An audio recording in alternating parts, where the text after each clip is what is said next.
Bola nádherná voňavá jar. Všade kvitli farebné kvety.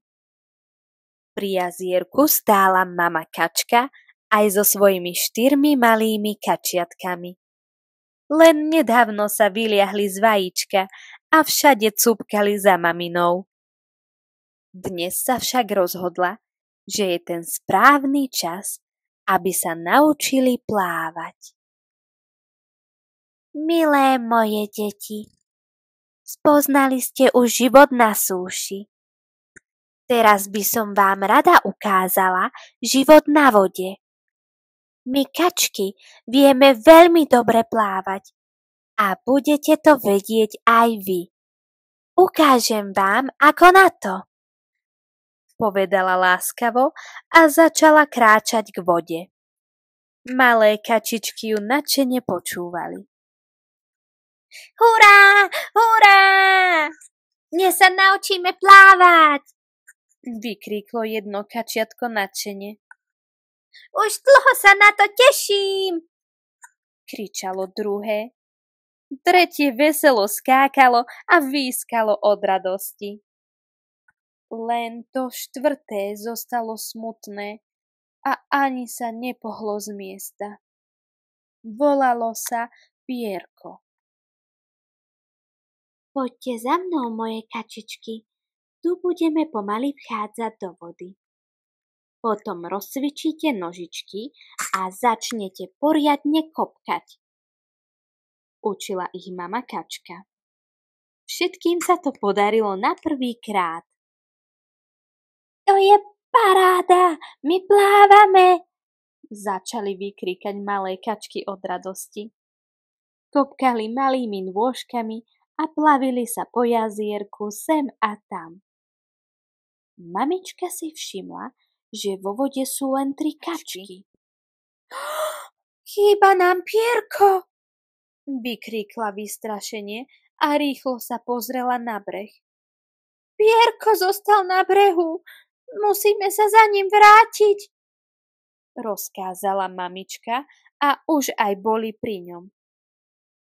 Pierko sedel v tráve a smutne vzlikal. Mamička sa za ním rýchlo vybrala a utešovala ho. Pierko, prečo plačeš? Prečo nie si s nami vo vode? Spýtala sa ústarostene.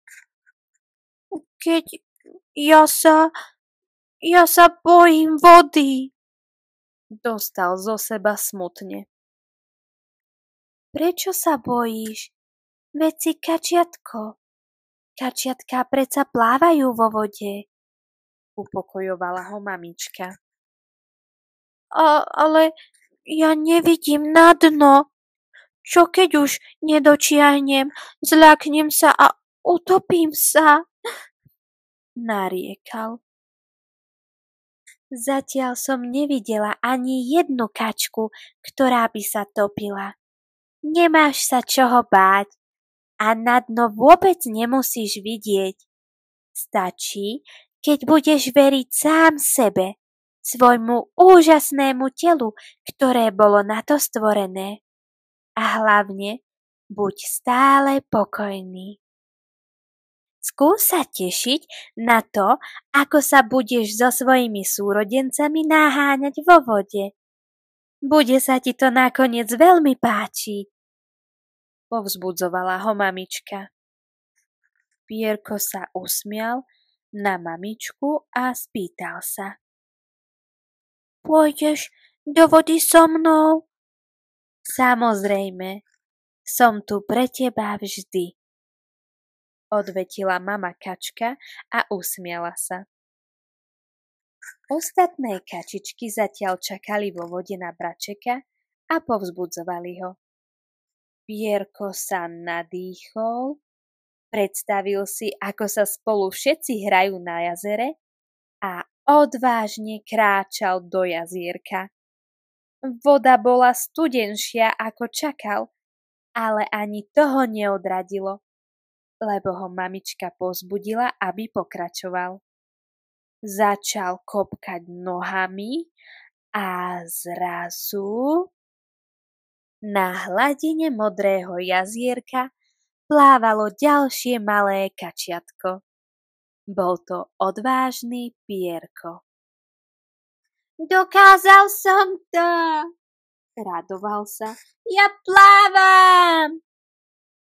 Je to paráda! Tešil sa a pokračoval v plávaní. Tak veľmi sa mu to zapáčilo, že jeho mamička mala problém ho dostať z vody von. Od tohto dňa si Pierko začal veriť a vedel, že zvládne čokoľvek, čo len bude chcieť, aj keď sa spočiatku toho bude báť. Nakoniec sa z Pierka stal najodvážnejší káčer na rybníku.